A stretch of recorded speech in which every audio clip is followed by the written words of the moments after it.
नमस्कार, आप देख रहे हैं टीवी 24 और मैं हूं आपके साथ अनन्या मिश्रा। वक्त हो गया है यूपी बुलेटिन का। मुख्यमंत्री योगी आदित्यनाथ बुधवार को प्रदेश की 10 विधानसभा सीटों पर होने वाले उपचुनाव को लेकर मंत्रियों के साथ बैठक करेंगे। इसमें उन मंत्रियों को खास तौर पर बुलाया गया है जिनकी ड्यूटी इन सीटों पर लगाई गई है। वे चुनावी तैयारियों का फीडबैक लेंगे। बता दें कि लोकसभा चुनाव में सांसद बने 9 विधायकों की सीटों समेत सीमा मऊ सीट पर उपचुनाव होना है। सपा विधायक के अयोग्य घोषित होने से सीमा मऊ सीट रिक्त हुई है।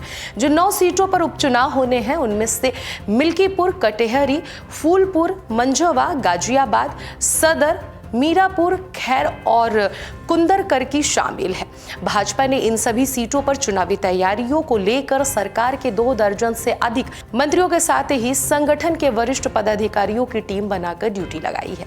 सपा अध्यक्ष अखिलेश यादव ने कहा कि भाजपा सरकार ने आने वाले उपचुनाव में हार के डर से शिक्षकों की डिजिटल अटेंडेंस और लखनऊ में पंतनगर व इंद्रप्रस्थ के ध्वस्तीकरण का फरमान स्थगित कर दिया है। इसमें पूरी तरह से निरस्त होना चाहिए। उन्होंने एक्स के माध्यम से ये भी कहा है कि भाजपा का असली चेहरा शिक्षकों व आम जनता के सामने आ गया है। शिक्षक व आम जनता भाजपा को उपचुनाव ही नहीं, अगला हर चुनाव हराएगी। जनता ने भाजपा सरकार की मनमानी के बुलडोजर के ऊपर जनशक्ति का बुलडोजर चला दिया है। संभल में परिषदीय विद्यालयों में अब शिक्षक और शिक्षिका एक दूसरे को बहन जी और गुरुजी कहकर संबोधित करेंगे। बड़ी शिक्षिका को दीदी भी कह सकेंगे। छात्रा अब छात्र को भैया बोलेंगे, जबकि छात्र दीदी कहकर छात्रा को बुलाएंगे।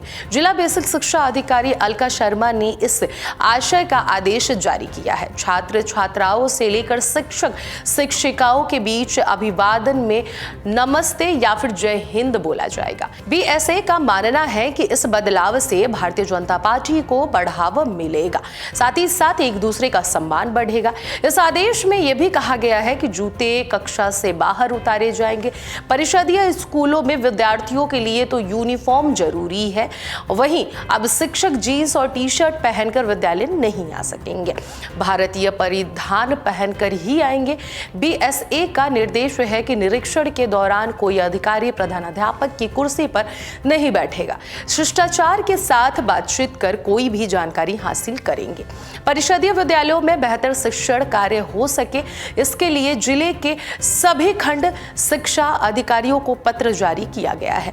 जिन बिंदुओं के लिए निर्देश दिए हैं उसका पालन सभी शिक्षक शिक्षिकाओं को करना है और निगरानी खंड शिक्षा अधिकारियों की रहेगी। 22 जुलाई से शुरू हो रहे भगवान शिव के अति प्रिय सावन महीने में बाबा का श्रृंगार भी भव्य होगा। सावन में बाबा अलग अलग स्वरूपों में श्रद्धालुओं को दर्शन करेंगे। हर सोमवार उनका अलग अलग स्वरूप में श्रृंगार किया जाएगा। इस बार सावन में 5 सोमवार पड़ रहे हैं। ऐसे दिन में इसके हिसाब से इन बार बाबा 5 स्वरूपों में श्रद्धालुओं को दर्शन देंगे।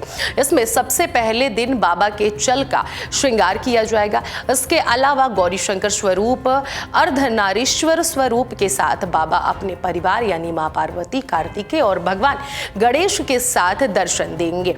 इसके अलावा बाबा का रुद्राक्ष और वार्षिक झूला श्रृंगार भी होगा। श्री काशी विश्वनाथ मंदिर न्यास के मुख्य कार्यपालक अधिकारी विश्वभूषण मिश्रा ने बताया कि सावन का महीना 22 जुलाई से शुरू होकर 19 अगस्त तक चलेगा। इस पर सावन के सभी 5 सोमवार का अलग अलग श्रृंगार होगा।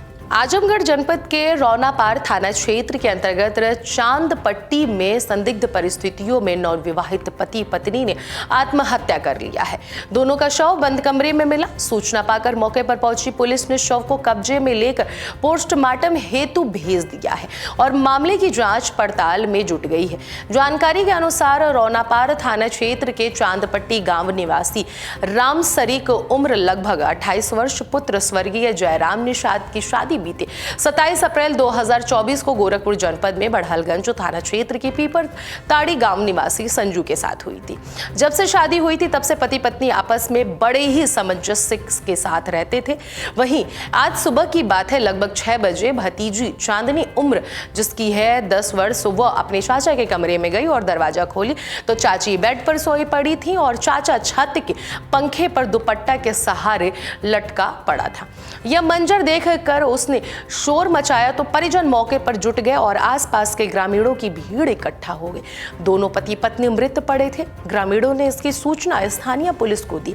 सूचना पाकर मौके पर सगड़ी शुभम तोंदी सहित रोनापार थानाध्यक्ष विजय प्रकाश मौर्य भारी पुलिस बल के साथ मौके पर पहुंचे।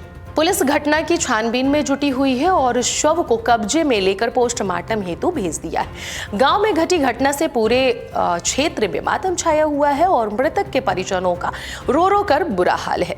जानकारी के अनुसार मृतक 5 भाई 8 बहन और यह भाइयों में तीसरे नंबर पर था। 7 बहनों की शादी हो गई है जबकि एक बहन की शादी नहीं हुई है। वहीं मृतक राम सरीक पुत्र जयराम निषाद पूर्व में ही मुंबई के नासिक में रहकर फर्नीचर का कार्य करता था और शादी के बाद से घर पर रहने लगा था। सीओ सगड़ी शुभम तोंदी ने इस मामले में बताया कि सूचना मिली है कि नवविवाहित पति पत्नी अपने ही घर में आत्महत्या कर लिए हैं। घटना की छानबीन की जा रही है। ग्रामीणों और परिजनों से पूछताछ भी की जा रही है। शव को कब्जे में लेकर पीएम के लिए भेज दिया गया है। घटना में जो तथ्य सामने आएगा उसके हिसाब से कार्रवाई की जाएगी। आपका क्या नाम है? जयराम निषाद। कौन सा गांव है आपका? ग्राम सभा चांदपट्टी। ये जो पति पत्नी आत्महत्या की है, क्या नाम है लड़के का? राम शरीफ। उसके पिता का? जयराम निषाद। और पत्नी का क्या नाम है? पति नाम उसको नहीं मालूम। जो पत्नी है जो उसका बस शादी करीब में के जाए। कब शादी हुई थी? अप्रैल में। अप्रैल में। क्या कारण था ये लोग आपस में? कुछ कारण मिल मिला सब रहते थे। ऐसे घर में रहते थे। अच्छा। दोनों आत्महत्या कर। आज दिनांक 17 जुलाई 2024 को थाना रोनापार पर सुबह लगभग 6 बजे यह सूचना प्राप्त हुई कि दोनों पति पत्नी ने गांव चांदपट्टी में फांसी लगाकर आत्महत्या कर ली है। इस सूचना पर तत्काल थाना रोनापार की पुलिस मौके पर पहुंची। मौके पर सीओ सगड़ी एवं फील्ड यूनिट को भी भेजा गया। दोनों की बॉडी को कब्जे में लेकर नियमानुसार पोस्टमार्टम के लिए भिजवा दिया गया है। ससुराल पक्ष से कुछ लोगों को पूछताछ के लिए हिरासत में लिया गया है और मायके पक्ष को, लड़की के मायके पक्ष को सूचित कर दिया गया है। उनसे जो भी तहरीर प्राप्त होगी उसके आधार पर विधिक कार्रवाई की जाएगी। अब तक की जांच में पता चला है कि इनकी लगभग 4 महीने पहले ही शादी हुई थी। आपस में घरेलू विवाद को लेकर विवाद होता रहता था, घरेलू बात को लेकर, जिसी से परेशान होकर इन दोनों ने ये कदम उठाया है। सभी साक्ष्य संकलन की कार्रवाई की जा रही है। जो भी सूचना प्राप्त होगी, साक्ष्य प्राप्त होंगे, उनके आधार पर अग्रिम विधिक कार्रवाई की जाएगी। राजधानी भोपाल के बिलखिरिया थाना से निकलकर सामने आ रही है एक खबर, जहां पर पुलिस ने 6 गौवंश की हत्या कर मांस बेचने वाले 4 आरोपियों को गिरफ्तार किया है। मंगलवार को यानी कि बीते दिन आरोपियों का जुलूस भी निकाला गया। अब पुलिस आरोपियों से यह पता लगाने में जुटी है कि उन्होंने गौमांस की बिक्री कहां की है। एसपी देहात प्रमोद कुमार ने बताया कि बिलखिरिया थाना क्षेत्र के रहने वाले राजू गुज्जर ने 11 जुलाई को पुलिस को सूचना दी है कि उसकी 6 गायें 9 जुलाई को अमझरा के जंगल में चरने के लिए गई थी। वहां पर वो उसके बाद से वापस घर नहीं लौटी। उनकी तलाश की गई है। अगले दिन 10 जुलाई को उनकी तलाश की गई लेकिन गाय नहीं मिली। उसके बाद से पुलिस और वन विभाग को सूचना दी गई कि उसकी गाय को किसी ने चुरा कर वध कर दिया है। इस पूरे मामले पर पुलिस ने तत्काल एक नए कानून के तहत 303(2) और गोवंश वध प्रतिशोध अधिनियम के तहत प्रकरण पंजीबद्ध किया गया है। इसके बाद से एडिशनल एसपी नीरज चौरसिया के नेतृत्व में एसआईटी का गठन किया गया है, जिसमें बिलखिरिया एसडीओपी प्रिया सिंधी, बिलखिरिया थाना प्रभारी वीरेंद्र सिंह, सूखी सेवानिया थाना प्रभारी राम बाबू चौधरी को शामिल किया गया है। टीम ने बताया है कि घटना स्थल के मार्गों पर लगे सीसीटीवी कैमरे खंगालने और मुखबिरों से बातचीत की गई है। इस आधार पर असलम को पकड़ा गया है। पहले तो वह पुलिस को गुमराह करता रहा, लेकिन सख्ती बरतने पर असलम ने बताया कि उसने बैरसिया के झिकरिया निवासी अजहर भोपाल जिनसी, नवासी सादिक इस्लामापुर निवासी अरसलान और नसरुद्दीन के साथ 9 जुलाई की रात को अमझरा वासियों के जंगल में 6 गायों को मारा था। उनका मांस अलग अलग बोरियों में भरकर अजहर के बोलेरो वाहन में भोपाल लाए गए और वहां बेच दिया गया। आरोपियों ने पहले भी रायसेन जिले के सलामतपुर में भी ऐसी ही घटना को स्वीकारा है। ऐसे मुझसे मामले की पूछताछ की जा रही है। साथ ही आरोपी असलम, सादिक, अजहर और अरसलान के खिलाफ राष्ट्रीय सुरक्षा अधिनियम यानी कि NSA की कार्रवाई भी की गई है। भोपाल से हमारे संवाददाता मुकेश बैरागी की ये खास रिपोर्ट है। यूपी बुलेटिन में बस इतना ही। देखते रहिए TV24।